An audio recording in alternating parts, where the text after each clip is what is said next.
नमस्कार, आदाब। मैं आज़मी हाजिर हूँ इस वक्त उत्तर प्रदेश आज़मगढ़ ग्राम भादो में। हम इस वक्त मौजूद हैं, हमारे साथ बातचीत करने के लिए मौजूद हैं अब्दुल्ला साहब, जो कि मोटिवेशनल स्पीकर भी हैं और एक बहुत अच्छे इंग्लिश के ट्रेनर भी हैं।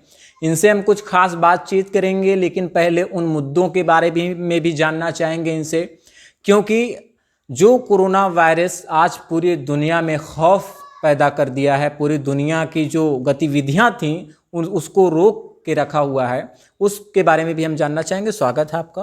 बहुत बहुत शुक्रिया उमर सर। और सबसे पहले तो हम बहुत खुश किस्मत हैं कि आपके साथ बैठे हुए हैं, क्योंकि आप बहुत बड़े पत्रकार हैं हमारे क्षेत्र के, और ये बहुत अच्छी बात है।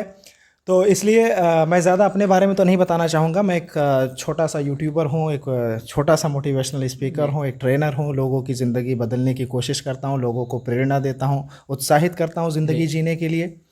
तो ये बहुत इम्पॉर्टेंट हमारे लिए इसी है कि क्योंकि हमें लॉकडाउन को फॉलो करना है, जो आपका सवाल है जी। लॉकडाउन को फॉलो करना है और अपनी ज़िंदगी बचानी है, क्योंकि लाइफ इज़ फर्स्ट, ज़िंदगी सबसे पहले। लेकिन इस बीच ऐसे भी कुछ लोग हैं आपकी तरह, जैसे आप मोटिवेशनल स्पीकर भी हैं, युवाओं को प्रेरित करते हैं, बल्कि हम भी आपकी वीडियोस देखते हैं और कुछ सीखने को भी मिलता है। तो दूसरी चीज़ ये है, कुछ लोग लॉकडाउन को हल्के में ले रहे हैं, उल्लंघन कर रहे हैं। तो पुलिस भी लगातार मुस्तैद है, लगातार लोगों को समझाने का काम कर रही है। आपके डिस्ट्रिक्ट मजिस्ट्रेट एनपी सिंह भी लोगों में जागरूकता दे रहे हैं। तो उन लोगों को क्या कहेंगे जो उल्लंघन कर रहे हैं? देखिए, गुलजार साहब ने एक पोएट्री लिखी थी कि बेवजह घर से निकलने की ज़रूरत क्या है जी। बेवजह घर से निकलने की ज़रूरत क्या है, मौत से आंखें मिलाने की ज़रूरत क्या है जी। सभी को मालूम है कि बाहर की हवा कातिल है, यूं ही कातिल से उलझने की ज़रूरत। बहुत खूब, शायरी भी करते हैं।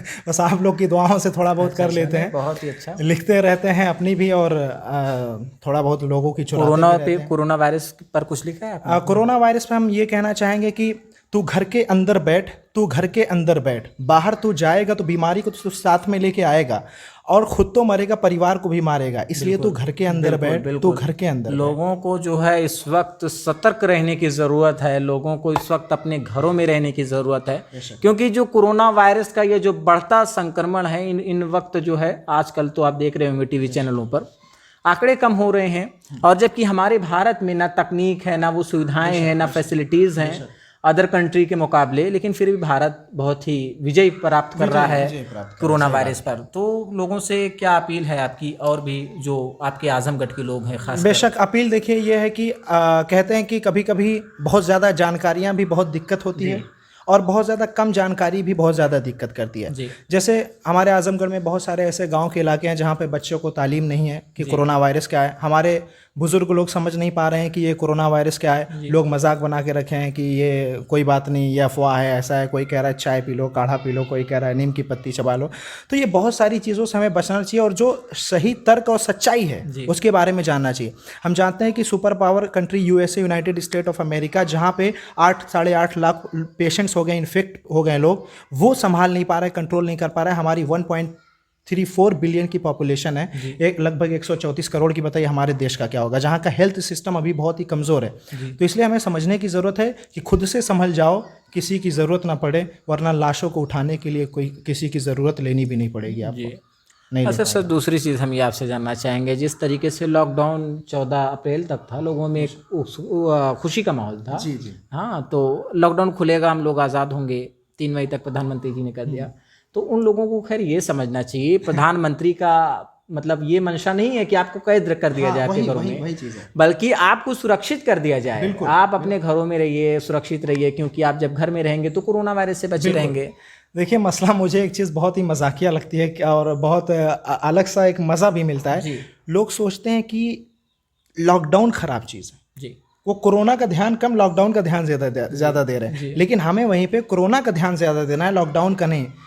हम कह रहे हैं कि हम अपनी भूख को मिटा सकते हैं दाल चावल खा के जी। लेकिन कोरोना अगर हमें हो गया तो अभी दवा बनी नहीं है जी। अभी हॉस्पिटल हमारे क्षेत्र में नहीं है। मार्टिनगंज जैसे क्षेत्र में या आजमगढ़ जैसे क्षेत्र में कहाँ पे आप क्वारंटीन में, आइसोलेशन में लोगों को डालेंगे? कौन से डॉक्टर आपका इलाज करेंगे? यहाँ पे दिक्कत है हेल्थ सिस्टम की। इसलिए हम खुद से संभलें, दाल चावल खाएं, अभी स्वाद पे ज़्यादा ध्यान ना दें, लज्जत पे ध्यान ना दें, घर पे बैठें, वही हमारे लिए सुरक्षित। अच्छा, दूसरी चीज़, दूसरा मैसेज ये भी आपसे लेना चाहेंगे। मैसेज क्या, ये तो देश ने और प्रदेश ने देखा है, सारी दुनिया ने देखी है।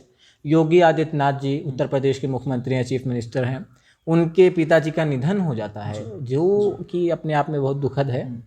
और लेकिन वो अपने पिताजी के निधन में नहीं जाते अंतिम संस्कार में, जबकि सभी धर्मों में बहुत ही ज़रूरी होता है कि जो बच्चे होते हैं वो पहुँचते हैं अपने जो है भी वालिद हैं उनके, वो नहीं गए। उन्होंने, योगी जी ने कहा कि ये जो उत्तर प्रदेश है ये हमारा परिवार है, पहले हमको पूरी जनता को देखना है, कोरोना वायरस की इस लड़ाई से लड़ना है, तो वो नहीं गए। तो इस तरीके के मतलब लोग कहते हैं ज़रूरी काम है, इससे भी ज़रूरी काम है कि बेटा अपने पिता के निधन पे नहीं शरीक होता अंतिम संस्कार में। ये जो उनका डिसीजन है बहुत अच्छा है। वैसे आप एक रिपोर्टर, आपके लिए हर सवाल जायज़ है जी, और मैं एक छोटा सा मोटिवेशनल स्पीकर हूँ, मेरे लिए हर जवाब जो है जायज़ नहीं है। मेरी बात को कोई भी पॉलिटिकली लेने की, राजनीति से जोड़ने की ज़रूरत नहीं है किसी को। मैं अपील करना चाहूँगा दर्शकों से अपने, बस मैं ये कहना चाहूँगा उनका डिसीजन एज अ मुख्यमंत्री, chief minister of Uttar Pradesh, ये बहुत ही अच्छा था। क्योंकि जब एक चीफ मिनिस्टर खुद नियम को फॉलो करता है तो आम जनता भी, जो 25 करोड़ की जनता है, वो चीफ मिनिस्टर को अपने देखेगी तो वो फॉलो करेगी। ये उनका डिसीजन उत्तर प्रदेश के लिए बहुत ही अच्छा है जी। और बाकी अच्छा, एक दूसरी चीज़ ये भी निकल कर सामने आ रही है, जैसे कि लोग मदद करते हैं, जो सोशल वर्कर होते हैं, जो समाज सेवी होते हैं, और बहुत से लोग ऐसे रहते हैं जो मदद कर रहे हैं गरीबों की, मजदूरों की, जिनका रोज़ का व्यवसाय होता था, रोज़ खाते और कमाते थे। कुछ लोग इस समाज में मदद तो करते हैं, फोटो भी क्लिक करते हैं। तो आज कुछ गरीब ऐसे भी हैं जो खुददार, जिनको कहा जाता है कि मतलब ठीक है 2 किलो राशन देंगे तो 2-3 सेल्फी भी लेंगे, वो नहीं राशन लेते। तो उन लोगों को क्या पैगाम देंगे आप, जो लोग फोटो क्लिक करवाते हैं? मसला यहीं पे फंस जाता है। अगर आप देखिए, हर चीज़ कहते हैं ना कि नीयत पे होती है। जैसे आप नमाज की नीयत कर रहे हैं तो उसमें आपका नीयत बांधे हैं, तो ये ज़रूरी नहीं कि आप नीयत बांधें, उसमें आपके दिल की नीयत क्या है। आप हाथ जोड़े हैं, पूजा कर रहे हैं, तो दिल की नीयत क्या है। तो अगर आप किसी को 1 किलो आटा दे रहे हैं तो आपके उसके पीछे की नीयत क्या है? क्या सिर्फ आप फोटो की नीयत से गए हैं वहाँ आटा देने? तो बिल्कुल गलत है। जबकि इस्लाम जो धर्म होता है, जबकि इसमें भी हदीस है, उसमें आया है कि इन्नमल अमालु बिन्नियात, अमल का दारोमदार नियत पर है। तो लोगों को ये क्यों नहीं समझ में आता, जबकि उनका धर्म भी यही कहता है। देखिए, आजकल लोग ना शो ऑफ पे, जैसे कहते हैं, दिखावा पे जाते हैं। कहते हैं कि जो दिखता है वही बिकता है। तो हर आदमी इस मार्केट में दिखना चाहता है, लाइक्स कमेंट के लिए, लाइक्स कमेंट्स के लिए। लेकिन एक्चुअल में ज़िंदगी में फेसबुक की, यूट्यूब की लाइक्स कमेंट से ज़्यादा इंपॉर्टेंट है दिल की लाइक कमेंट। बिल्कुल, जो दिल से आपको मानता है, वो दिल की मोहब्बत एक अलग मोहब्बत होती है, फेसबुक की लाइक अलग चीज़ होती है। तो मैं हमेशा दिल की मोहब्बत को मानता हूँ, और आप ऐसा छुपा के दे दो कि हमेशा आपको दिल से याद करे कि किसी ने मेरी मदद की थी, छुपा के मेरे लाया था। नहीं, बिल्कुल बिल्कुल, उसकी भी इज्जत सलामत है, आप भी मदद कर दिए। दूसरी चीज़ अब्दुल्ला साहब, ये भी हम जानना चाहेंगे, जिस तरीके से आप एक गांव के, आजमगढ़ का एक गांव है भादों, वहाँ के रहने वाले हैं। फिलहाल हम आपके घर पे मौजूद हैं। बहुत बहुत शुक्रिया। तो आपके घर पे हम आए, बातचीत की, सारी चीज़ें हमने भी देखा। आपके गांव में नहीं बल्कि तमाम ऐसे लोग हैं जो लॉकडाउन को फॉलो नहीं कर रहे हैं, घूम रहे हैं धड़ल्ले से। तो ऐसे लोगों को क्या पैगाम रहेगा? देखिए, लोग बेधड़ल्ले से घूम रहे हैं। वही चीज़ है ना, जैसे क्या है कि छोटी छोटी चीज़ों के लिए अगर हम बाहर निकल जा रहे हैं, मैंने इस पे बहुत सारी वीडियोस बनाई, बल्कि मैंने एक अपनी फिल्म बना दी। उस पर मैंने ऐसी एक्टिंग की कि रो रो के एक्टिंग किया, खांसते हुए एक्टिंग किया, छींकते हुए एक्टिंग किया, कि लोग कम से कम समझे कि एक्चुअली ये लॉकडाउन हमारे लिए बहुत इंपॉर्टेंट है। अगर हम छोटी सी चीज़ के लिए बाहर निकल गए, दोस्तों से मिलने के लिए निकल गए, तो मान लीजिए अभी हम ही 2 लोग बैठे हैं। जी बिल्कुल, सोशल डिस्टेंसिंग का बहुत ख्याल किया जा रहा है। मास्क साइड में रख दिया क्योंकि बात कर रहे हैं, इंटरव्यू।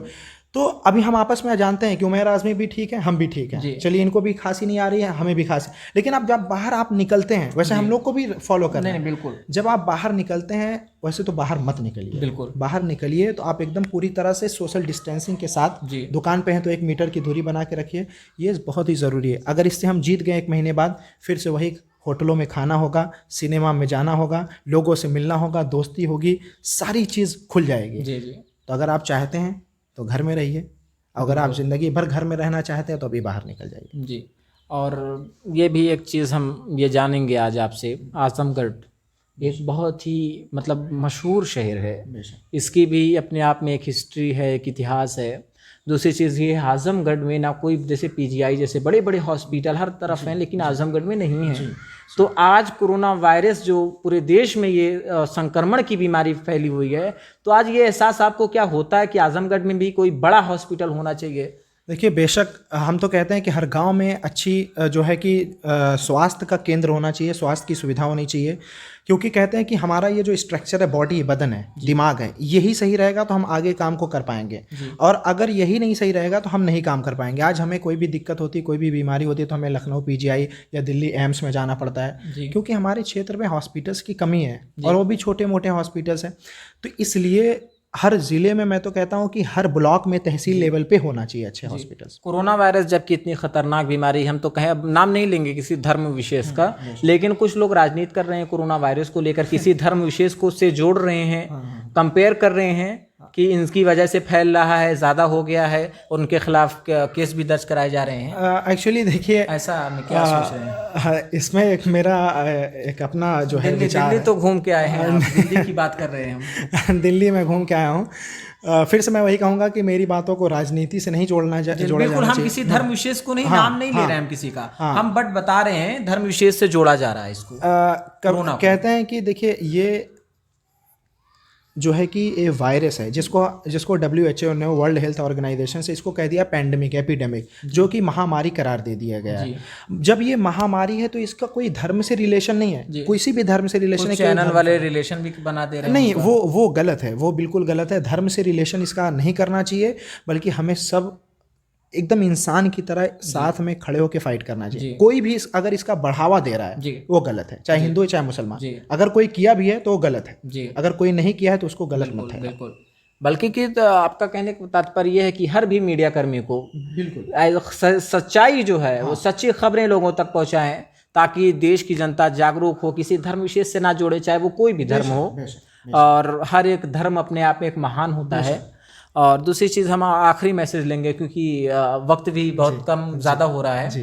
तो आप आम लोगों को, आजमगढ़ की जनता को, पूरे देश की जनता को, प्रधानमंत्री, तमाम लोगों से क्या पैगाम देंगे, अपना मैसेज अपना, क्योंकि मोटिवेशनल एक स्पीकर भी हैं और काफ़ी चर्चे हैं आपके आजमगढ़। बहुत बहुत शुक्रिया आपका। देखिए, मेरा चर्चा यही है कि मुझे गिरना भी आता है, मुझे संभलना भी आता है, मुझे गिरना भी आता है, मुझे संभलना भी आता है। लोग कहते हैं कि मैं हूँ एक पागल, मुझे पागलपन में निखरना भी आता है। तो अगर ज़िंदगी में अभी आपको जैसे कुछ लोग कह रहे हैं कि तुम पागल हो, तुम घर में रहते हो, तुम दुकान नहीं खोल रहे, तुम ऐसा करो, तुम ऐसा करो, तो ये अभी पागल बनने की ज़रूरत है। सलमान खान की एक बात बहुत अच्छी लगी थी मुझे।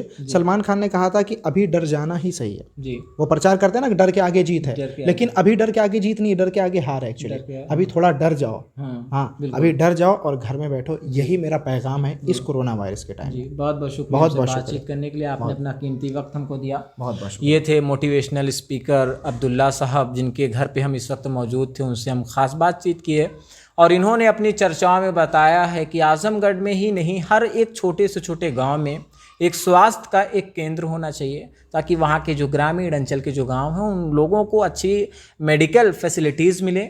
और दूसरी चीज़ इन्होंने ये भी कही है कि कोरोना वायरस को अगर हमको हराना है, जबकि ये वैश्विक महामारी है, पूरे देश में है, और जो सुपर पावर देश हैं, जो जिनके पास बहुत सी ताकतें हैं, लेकिन वो भी इस पर काबू नहीं कर पा रहे हैं, तो ऐसी स्थिति में हम सबको घर में रहना चाहिए।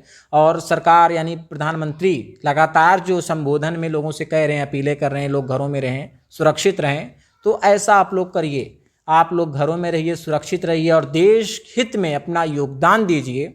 हमारे साथ अब्दुल्ला साहब मौजूद थे, उन्होंने हमसे बातचीत की, बहुत ही अच्छा लगा उनसे वार्ता करके। तब तक के लिए आप देखते रहिए न्यूज़ टाइम नेशन। मैं उमैर आज़मी यहीं पर आप सभी दर्शकों से विदा लेता हूं।